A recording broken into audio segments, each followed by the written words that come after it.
Selamat siang dan salam sejahtera buat kita semuanya. Baiklah, kami dari kelompok 7 akan mempresentasikan hasil diskusi kami, yaitu tentang Talopita defisit cendawan atau fungi. Yang dosen pembimbingnya yaitu Ibu Raudah Awal.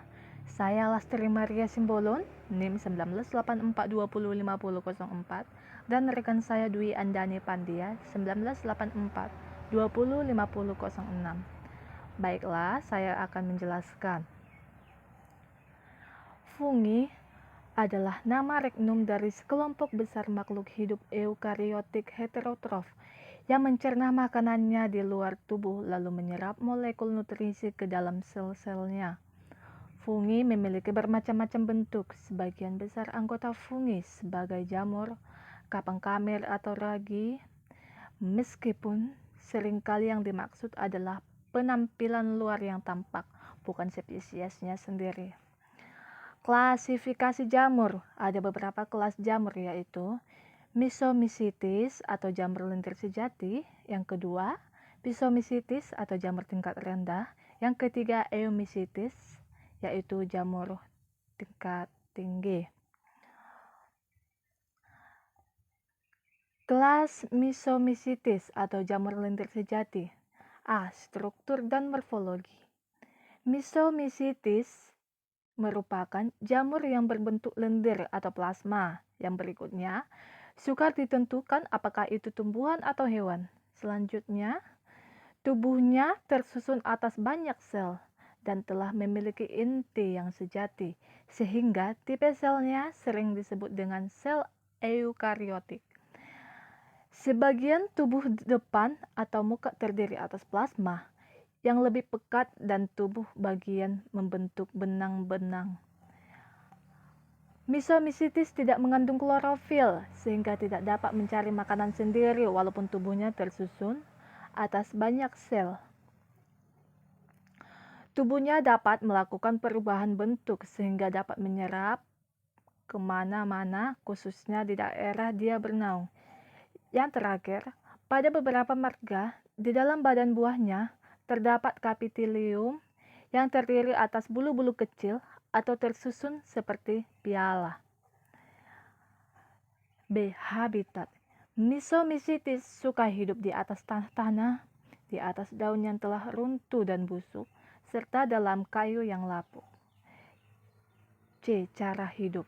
Cara hidup sebagai saprofit atau seperti hewan-hewan lain, yaitu dapat mengambil zat makanan yang bersifat cair maupun padat, misalnya pada bentuk glikogen.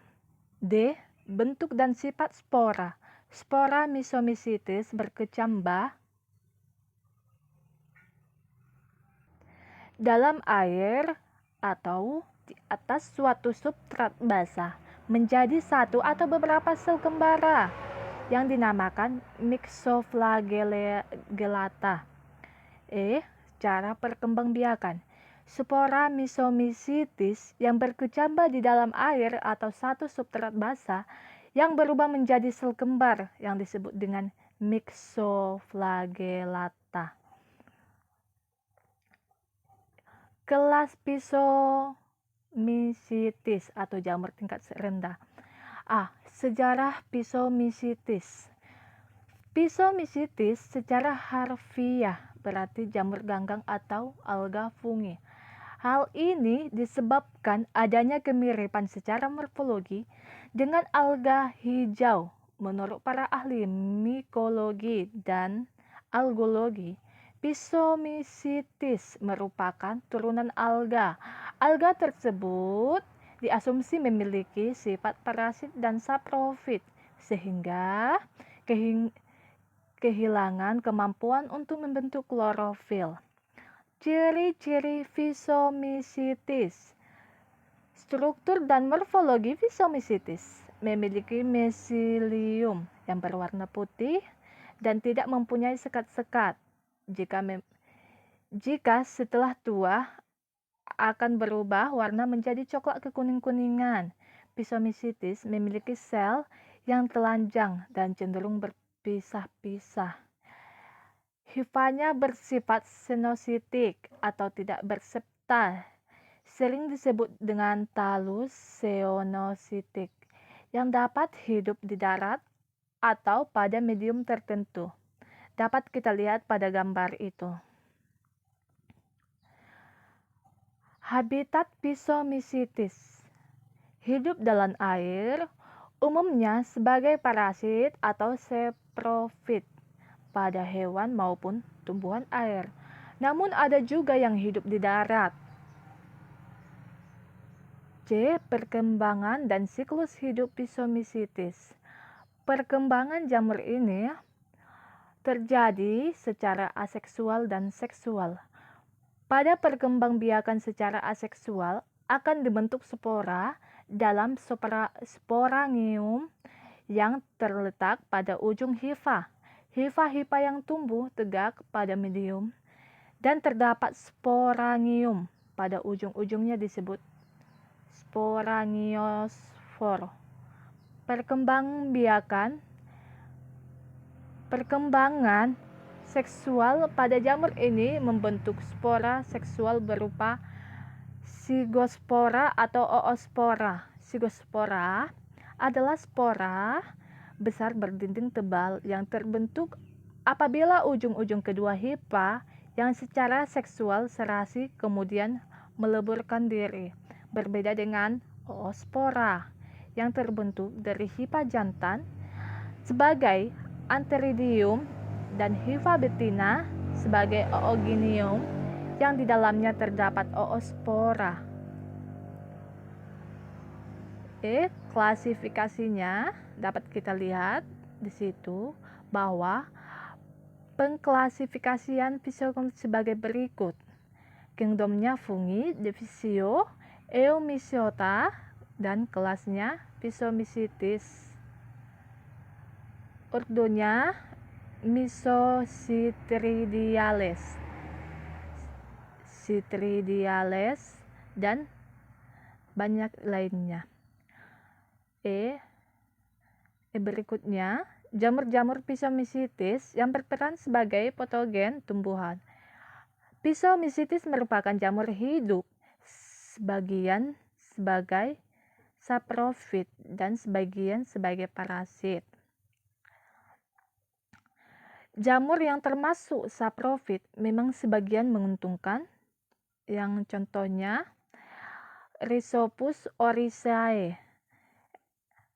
Penyakit akar gada pada tanaman Crucifera dan penanggulangannya.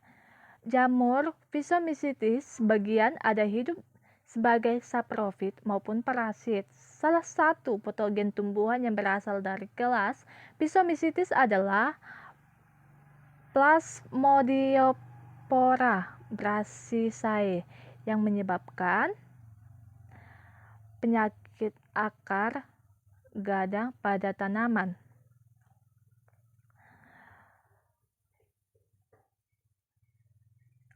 Dapat kita lihat di dalam gambar siklus hidup Plasmodiopora brassicae itu.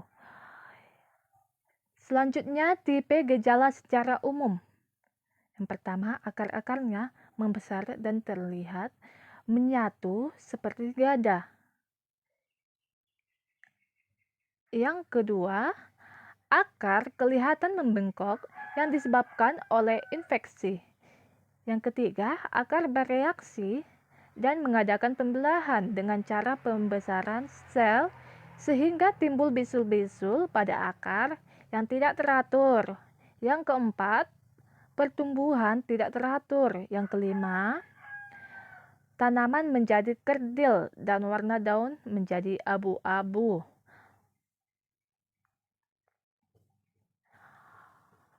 Dapat kita lihat subkelas Ascomycetes, struktur dan morfologinya. Axomycetes mempunyai miselium yang bercabang-cabang dan bersekat, memiliki ascus yang merupakan alat reproduksi spesifik dan sporangiumnya Habitatnya dapat kita lihat. Ascomycetes biasanya hidup sebagai saprofit dalam tanah, kayu yang membusuk, dan lain-lain. Pada umumnya, jamur ini hidup pada tumbuhan-tumbuhan.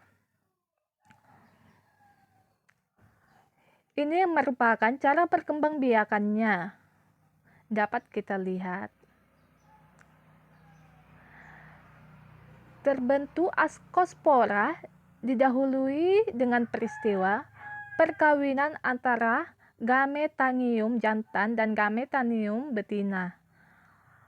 Plasmogami yaitu bersatunya plasma kedua Gametanium tersebut. Karyogami bersatunya inti yang berasal dari kedua Gametagium. Terjadi pembelahan reproduksi setelah karyogami, baru disusul dengan pembentukan ascospora secara endogen menurut pembentukan sel bebas. Cara hidup dan manfaatnya dapat kita lihat. Seperti halnya di atas, Ascomycetes hidup bersifat saprofit dan parasit bagi makhluk hidup. Manfaat Ascomycetes terhadap kehidupan adalah: yang pertama, sebagai kamer, yaitu bahan yang digunakan dalam bidang kedokteran, dalam pembuatan kue dan minuman beralkohol, sebagai sumber enzim dalam pembuatan alkohol, dan masih banyak lagi yang lain. Yang kedua, aspergillum dapat digunakan untuk merombak zat pati menjadi gula. Kemudian gula itu difermentasikan oleh kamer. Walaupun ada juga yang bersifat parasit, yaitu Aspergillus fumigatus yang menyebabkan penyakit paru-paru pada hewan dan pada manusia. Berikutnya kita lihat Penicillium. Spesies yang terkenal adalah Penicillium notatum dan P.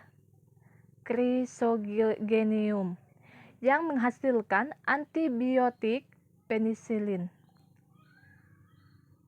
Oke, berikutnya ordo-ordo pada Ascomycetes.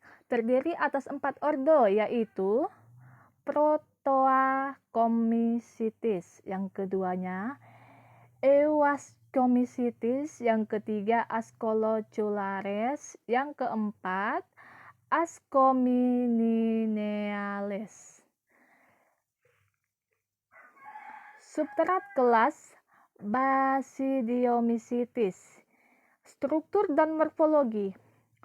Ukurannya lebih besar dibanding dengan 3 kerabatnya. Hal inilah yang menyebabkan kita dapat melihat dengan mata telanjang. Bentuknya dapat menyerupai payung, kipas, dan kuping. Bentuk dan sifat spora. Spora seksualnya adalah Basidiospora yang terbentuk pada basidium yang terbentuk gada. Memiliki satu organ yang karakteristik, yaitu basidium. Basidium adalah suatu badan yang melakukan penonjolan dan selalu membentuk 4 spora. Kita lihat habitat. Pada umumnya, jenis jamur ini dengan bersimbiosis pada akar tumbuhan tubuh di atas tanah dan pada umumnya berasal di atas lapangan, berada di suatu lapangan dan di beberapa hutan. Itu perkembangbiakan dari Badispora. Ini cara hidupnya dan manfaat. Cara hidup Basidiomycetes dapat dilihat dari miseliumnya. Selama keadaan buruk, miselium berada di dalam tanah, kadang juga dalam kayu. Beberapa contoh jamur yang bersifat saprofit dan manfaatnya bagi kehidupan manusia. dapat kita lihat Volvariella valvacea yang digunakan untuk bahan makanan. Yang kedua, Fames fomentarius sering digunakan sebagai bahan obat-obatan. Yang ketiga, Fames officinalis. Dan yang keempat, itu Auricularia polytricha juga digunakan untuk bahan makanan.